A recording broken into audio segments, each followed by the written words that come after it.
नमस्कार, मैं राजीव भट्ट और आप देख रहे हैं सोशल न्यूज़ टुडे। मैं अभी बेगूसराय के जाने माने कोचिंग संस्थान भाभा कोचिंग पे हूँ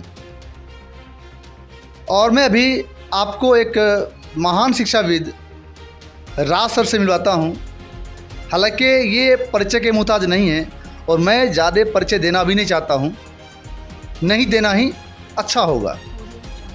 सर, आप बताएंगे सर कि ग्रामीण स्तर पर या शहरेलू स्तर पर कुछ ऐसे शिक्षक हैं जो एक ही शिक्षक कई सब्जेक्ट को पढ़ाते हैं, जैसे मैथ, साइंस, एसएसटी या संस्कृत, हिंदी। एक ही शिक्षक ऐसा करते हैं और जब बच्चा उच्च माध्यमिक में जाता है, उच्चतर माध्यमिक में जैसे कि इंटर हो गया, वहाँ भी कई शिक्षक फिजिक्स, केमिस्ट्री, बायोलॉजी, हिंदी, कहेंगे ऑल सब्जेक्ट्स की तैयारी करवाते हैं एक शिक्षक। सर, इस पर आप क्या कहेंगे? अभी के दौर में विद्यार्थियों का शोषण हो रहा है। प्रत्येक विषय का एक विशेषज्ञ होना चाहिए और विशेषज्ञ जिस विषय में होंगे उसी विषय में वो अपनी विशेषज्ञता को दे सकते हैं। तो मेरे मायने से यदि देखा जाए तो अभी जो शिक्षा का स्तर है दिन ब दिन गिरता चला जा रहा है। यदि कोई टीचर मैथ में विशेषज्ञता हासिल किए हैं तो उनको मैथ की पढ़ाई अर्थात गणित की ही पढ़ाई करवाना चाहिए। यदि वो केमिस्ट्री में विशेषज्ञता हासिल किए हैं तो उनको केमिस्ट्री की ही पढ़ाई करवानी चाहिए। लेकिन है क्या, बच्चे तो बच्चे होते हैं, उनकी सोच समझदारी थोड़ी कम होती है। ऐसे ऐसे बिचौलिया, शिक्षा माफिया जो शिक्षा के अंतर्गत आ गए हैं और शिक्षा को दलाली बना दिए हैं, शिक्षा को व्यवसाय बना दिए हैं और व्यवसाय करके को बच्चों का शोषण करते हैं।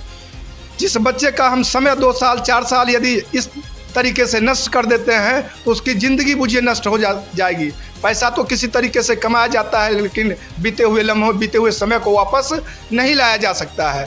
मैं ऐसे गुरुजनों, ऐसे शिक्षकों से आग्रह करता हूं कि कम से कम उनकी जिस विषय में विशेषज्ञता है उसी विषय में वो बच्चों को शिक्षा दें। दूसरे विषय को टच करके विषय की बदनामी ना करवाएं, अन्य शिक्षकों की बदनामी ना कराएं। सर, देखा जाता है कि ग्रामीण स्तर पर गार्जियन भी बोलते हैं कि उस कोचिंग संस्थान में एक ही सर सारे सब्जेक्ट पढ़ाते हैं, अच्छे होंगे, कम रुपया लगता है, खर्चा बचेगा। सर, इस प्रकार के मोनोपोली रखने वाले पेरेंट्स को आप क्या कहना चाहते हैं, अर्थात गार्जियन को आप क्या कहना चाहते हैं?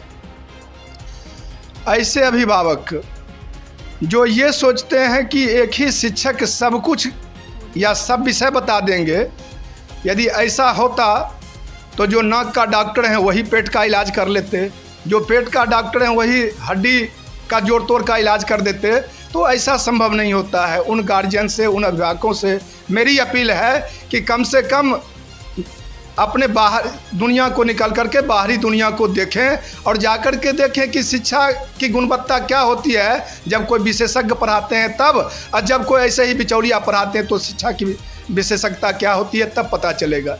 इसलिए करके वैसे गार्जियनों से अपील है कि पैसा तो आज नहीं है कल आ जाएगा, ज्ञान से पैसा होता है, ज्ञान यदि नहीं है तो आया हुआ पैसा भी बेकार हो जाता है। इसलिए करके अपने बच्चों को विषय विशेषज्ञ से मिलवाएं और उनसे ही पढ़ाई करवाएं तो बेहतर होगा बच्चों के भविष्य के लिए। मैं बता दूं कि ये संस्थान कई वर्षों से लगातार चलता आ रहा है। यहाँ कई बच्चे पढ़ कर के IIT, NIT, ट्रिपल जैसे एंट्रेंस को निकाले हैं। मैं बच्चों से यह आग्रह करूँगा कि वो इस संस्थान में आए और अच्छी शिक्षा को ग्रहण करें। वो मैं एक शब्द का बार बार प्रयोग करता हूँ, घेटमोचना के फेरा में ना पड़ें, नहीं तो इस प्रकार से विकलांगता के शिकार हो जाएंगे कि फिर दोबारा ये एक ऐसा वायरस फैल जाएगा आपके बॉडी में कि कभी ये समाप्त होगा नहीं। मैं अभी यहाँ के कुछ बच्चों से मिलता हूँ और जानता हूँ कि यहाँ की शिक्षा गुणवत्ता क्या है। नाम क्या है? आर्यन आनंद। आप किस क्लास से पढ़ते हैं? Class 10th। किस संस्थान में पढ़ते हैं? कोचिंग का नाम क्या है? Bhabha coaching centre. यहाँ पर कैसी पढ़ाई जाती है, कैसे यहाँ का जो पढ़ाई व्यवस्था है वो कैसा है? और जगह से यहाँ पे मैथ अच्छा पढ़ाया जाता है। यहाँ सब सब्जेक्ट जो होता है अच्छे तरीके से अलग अलग टीचर आके पढ़ाते हैं और यहाँ एजुकेशन और सिस्टम दोनों अच्छा है। दोनों अच्छा है। मैं और कई बच्चे से मिलना चाहता हूँ। बेटा, नाम क्या बच्चे? आराध्या कुमारी। किस क्लास पढ़ती हो? 10th में। कैसी पढ़ाई होती है? बहुत अच्छी होती है और हर कोचिंग से अच्छा यहाँ पढ़ाई होता है। क्या लगता है यहाँ पढ़ के मैं अपने भविष्य को साकार कर सकता हूँ? हाँ, जरूर। यहाँ का पढ़ाई अच्छा है। तो आपने देखा कि वाकई बात सत्य है कि ये राज सर जो हैं बार बार करना चाहता हूँ कि परिचय के मोहताज नहीं है। अभिभावक जो हैं और बच्चे अपना आँख खोलें, बाहर आएँ, और ये जो परंपरा चलता आ रहा है ग्रामीण स्तर पर या कहीं भी कि एक शिक्षक सारे सब्जेक्ट को पढ़ाएंगे, इसको आप थोड़ा सा नज़रअंदाज करके थोड़ा गांव के स्तर से बाहर आएँ। सर, यहाँ पर बच्चे जो हैं किस किस क्षेत्र से आते हैं लगभग?